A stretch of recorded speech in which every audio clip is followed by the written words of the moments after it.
Truth is,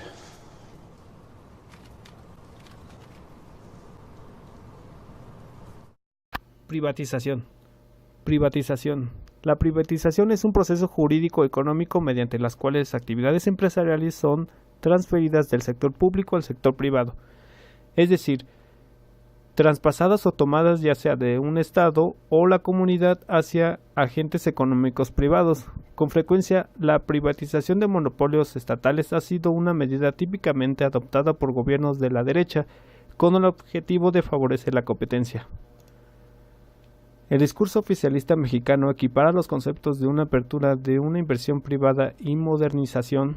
Del año de 1982 se abrieron las puertas para que la iniciativa privada empezara a invertir en áreas exclusivas y prioritarias del Estado. Para tales efectos se han llevado a cabo reformas constitucionales, a las leyes secundarias y reglamentos, entre otras estrategias legales. Así es como en México se convirtió en el segundo país más privatizador de América Latina. En los años y en los últimos 30 años, México ha privatizado sectores como la siderúrgica, la banca, teléfonos, ferrocarriles, entre otros. Según un estudio del Banco Mundial, en la década de 1900, el gobierno mexicano transfirió activos por más de 31.458 millones de dólares a particulares. Esto representa el 20.4% de una venta total de empresas de propiedad del Estado en Latinoamérica. Pues bien, hablaremos de lo que hoy es la privatización de ferrocarriles. La privatización es un proceso jurídico económico, como habíamos dicho. Pues bien, en Ferrocarriles Nacionales de México, Ferrocarriles fue un organismo público descentralizado de México creado por Porfirio Díaz en 1907, nacionalizado por Lázaro Cárdenas del Río en 1937, y puesto en liquidación por Vicente Fox Quesada tras la desincorporación de un sistema ferroviario mexicano inducida por Ernesto Zedillo. Los inicios del ferrocarril en México se remontan en las concesiones otorgadas por Maximiliano I en México y continuadas por Benito Juárez. La mayoría de los ferrocarriles de aquel entonces estaban administrados por empresas extranjeras y solo unos cuantos eran de origen nacional. Por ejemplo, Ferrocarril Sur Pacífico de México estaba bajo el régimen de ferrocarriles estadounidenses y algunas vías del noroeste de México eran de ferrocarriles como Atchison, Topeka y Santa Fe. En centro del país operaban empresas de Ferrocarril Central Mexicano, originalmente de capital extranjero.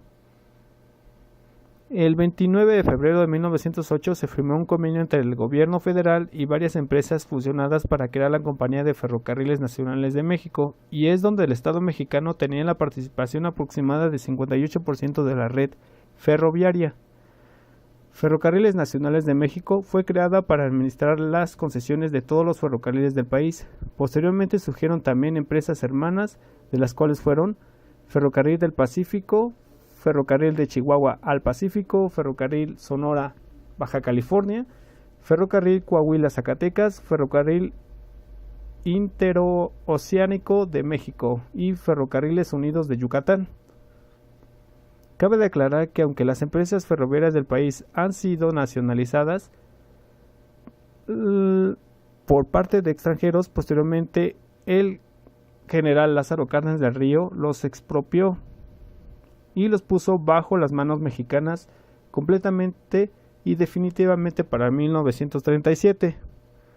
Las siglas utilizadas por la organización fueron DN, DM y la frase unir y servir. Hasta los 80 y después de los 90, hasta su desaparición, las siglas se formaron como FNM. Actualmente FNM es una compañía del Estado que se encuentra en un proceso de liquidación y controla algunas líneas que no pudieron ser concesionadas y resultan de importancia para la económica nacional.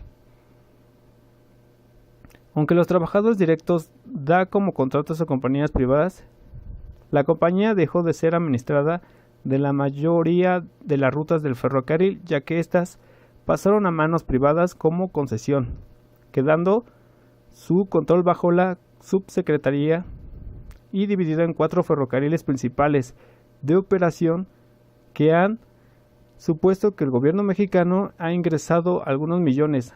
Solo las llamadas de líneas cortas representan el 23% total de los trayectos y son todavía de propiedad. El gobierno de Ernesto Zedillo anuncia entonces al pueblo mexicano la privatización de FNM en 1995, la cual concedió las líneas del noroeste y parte del centro en el 2005 y cambió el nombre al esquemas de KCCM, por lo que cada vez se iba incorporando una empresa ferroviaria privada. Por ejemplo, en toda la zona pacífico del país, FNM cerró sus operaciones durante todo un transcurso del año de 1997 al 98, quedando así nuevas empresas incorporadas para febrero de 1998. Además, se otorgan concesiones de 50 años. Cada una de las empresas privadas cerraron FNM operaciones definitivamente en el transcurso de 1990. Pues bien, el gobierno mexicano decidió la privatización de FNM, otorgando concesiones por 50 años a la red de ferrocarriles nacionales de México, operación que ha sido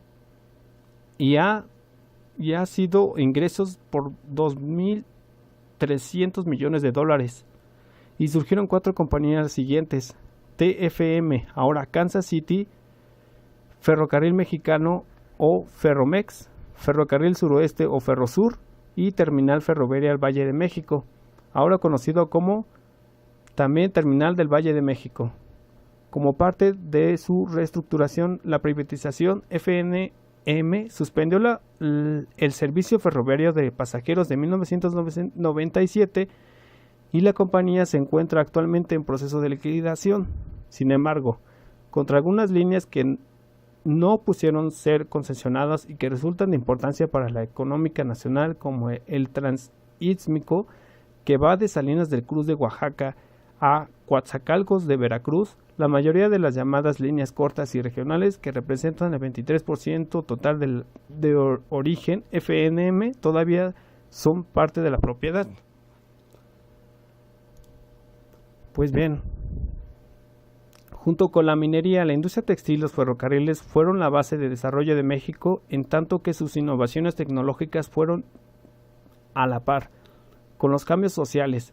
Sus trabajadores transformaron entonces lo que hoy son recorridos y se han vuelto una misión imposible para los mexicanos, producto en gran parte que las grandes concesionarias como Ferromex, Ferrosur han enfocado su negocio en el transporte de carga.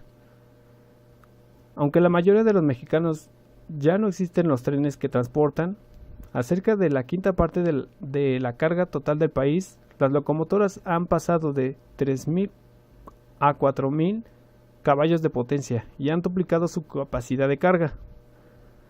Además, operan actualmente 7 líneas ferrocarriles de carga: Ferromex, Kansas City, Ferrosur, Terminal y Ferrocarril del Valle de México, la línea que corre Coahuila-Durango y el ferrocarril de Istmo y ferrocarril de Tijuana a Tecate. Pues bien, el transporte de pasajeros se reduce hoy al ferrocarril suburbano, en la cual actualmente ferrocarriles turísticos solamente operan, como Chihuahua al Pacífico y el Tequila Express. Aparte de turistas y habitantes del Distrito Federal, los únicos que viajan en el tren son miles de personas que intentan atravesar México desde el centro a Sudamérica para llegar a Estados Unidos. Pues bien, en este contexto las listas de ventajas del tren son varias: para mayor seguridad, baja contaminación y también costo, elementos que mantienen la operación de aquellos buscan revivir la gloria de este medio y transporte que ha vivido desde por más del siglo XIX.